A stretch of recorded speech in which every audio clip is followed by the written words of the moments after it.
One of the most important but nowadays underappreciated metalworking techniques of antiquity in the Middle Ages is a process called raising. Raising is one of the methods by which you can take a flat sheet of metal and create a hollow shape from it. The other technique is called dishing, and reenactors of perhaps an older generation would be familiar with this in many cases, having made the quarter plates for that style of segmental helmet known as a Spangenhelm, which is commonly associated with the likes of Vikings and Saxons. To do dishing, what you do is you take your flat sheet of metal, you lay it on something with a hollow, and you hammer into it. Problem with dishing, though, is it stretches the metal. It makes it thinner the further you go into creating that hollow.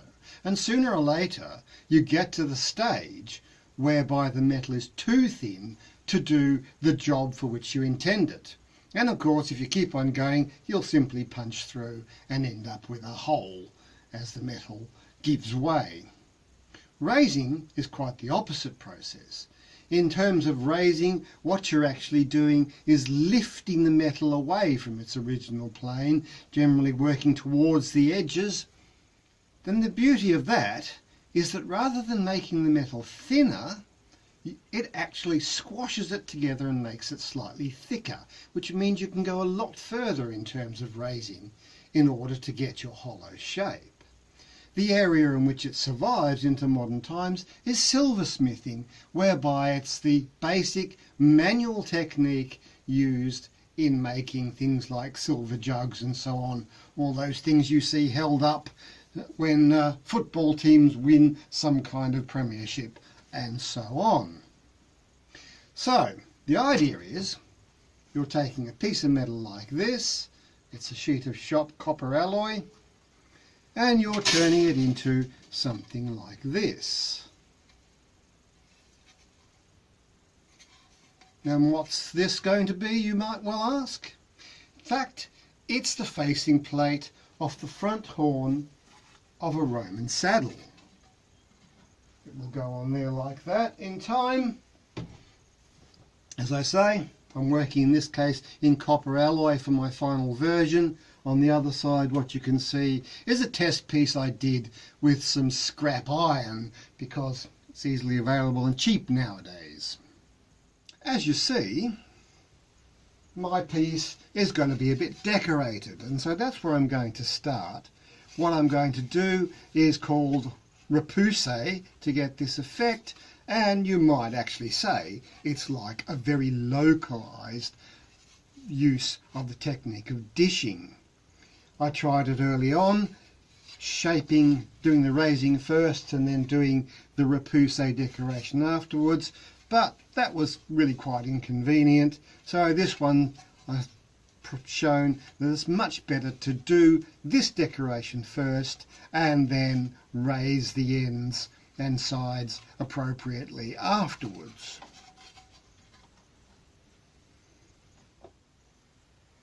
So here we have it, the wreaths and the swag completed. So now to move on to the actual raising.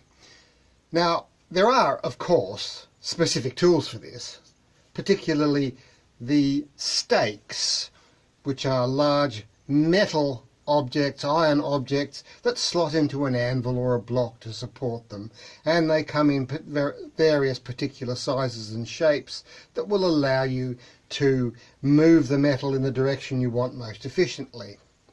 I'm unfortunately not in a position to afford such extravagant bits of metal. You can still buy them, but for this quite simple job, these cast iron shoe lasts will work pretty well. I also, more to the point, have this absolutely lovely antique hammer. That head shape goes all the way back to the Roman Empire and probably beyond. It's still got its original handle. It's beautifully light and springy. It's just the right size and weight for working on this material, which is the same thickness as is recorded on the surviving Roman saddle plates. it's 1/2 mil thick. So I can use this hammer comfortably for the several hours that I'm going to need to get this plate to the shape that I'm aiming for. Now, because it is such a simple shape, I can cheat a bit. What I can do is turn it into a longitudinal channel by clamping it and in the vise and bending it. This has the advantage as well of giving the whole structure a bit of rigidity, which means that when I start hammering away at the ends to make that semi-spherical shape that I'm going to need,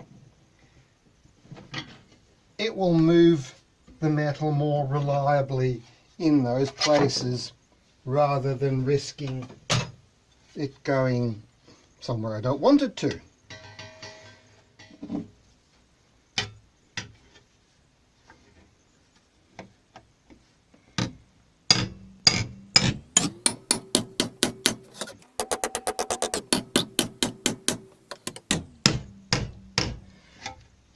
What raising involves, to a great degree, is starting off making a depression around your work and then working that depression down until it runs off the edge, and doing that again and again.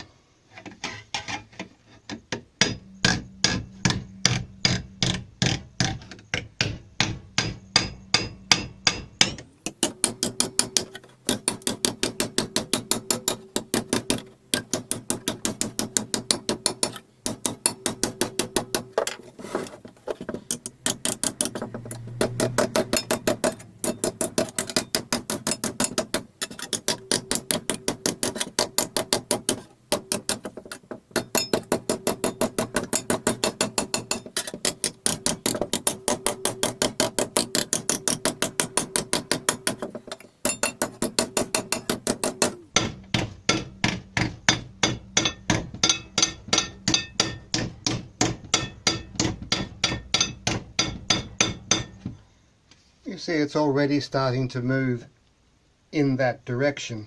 It's always a very untidy process along the way. That's corrected, well, partly through the course of it, also partly at the end with the process called planishing.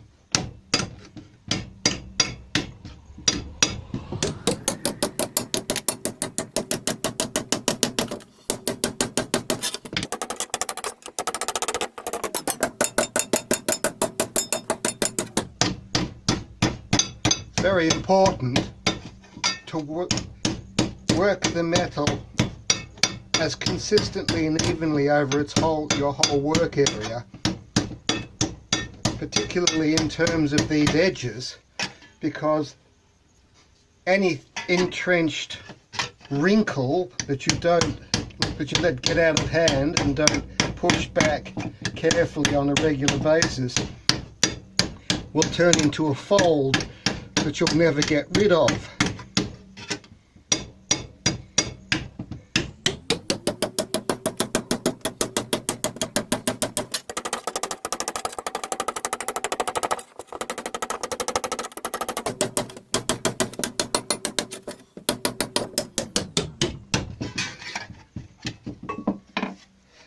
One of the important underpinnings of the job from start to finish is to stop regularly and anneal your metal. All this hammering and pushing it around introduce stresses and what's called work hardening. If you let that go, then your metal will become so brittle that it will crack under your hammer.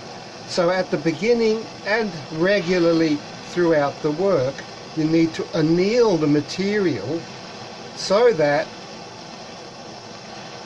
the stresses are relieved and the metal becomes soft again. This involves the process of heating the metal up, and depending on your particular material and alloy, letting it cool down relatively slowly. Some copper alloys actually respond quite well to being quenched in this process, and that improves their ductility, that's to say their ability to move, whereas steel or iron, depending on its carbon content, you do that and you're actually going to make the metal harder rather than softer.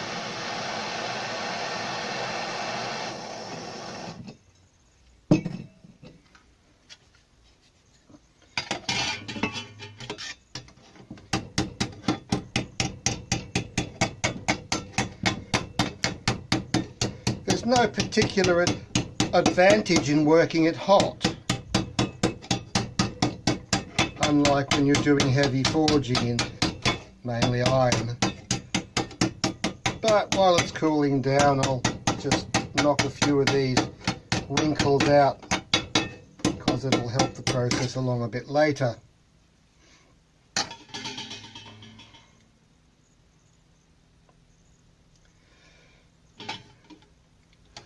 So I'll be going at this for a few more hours.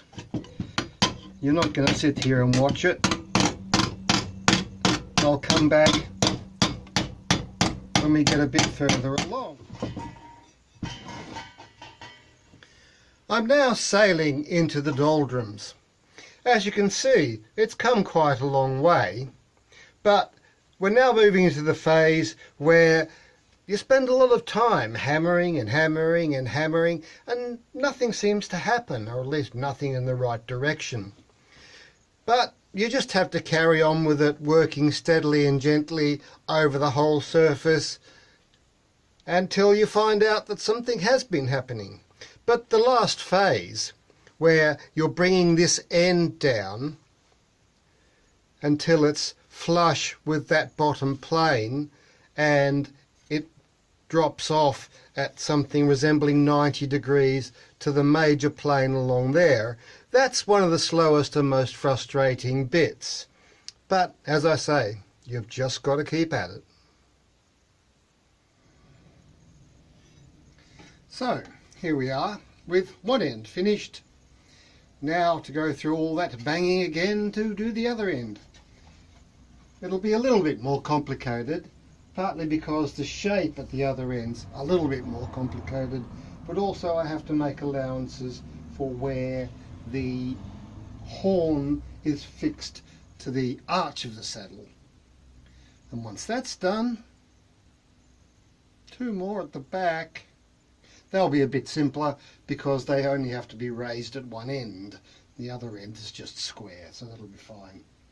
But I won't bore you with all that. You've got the idea now of this fascinating technique.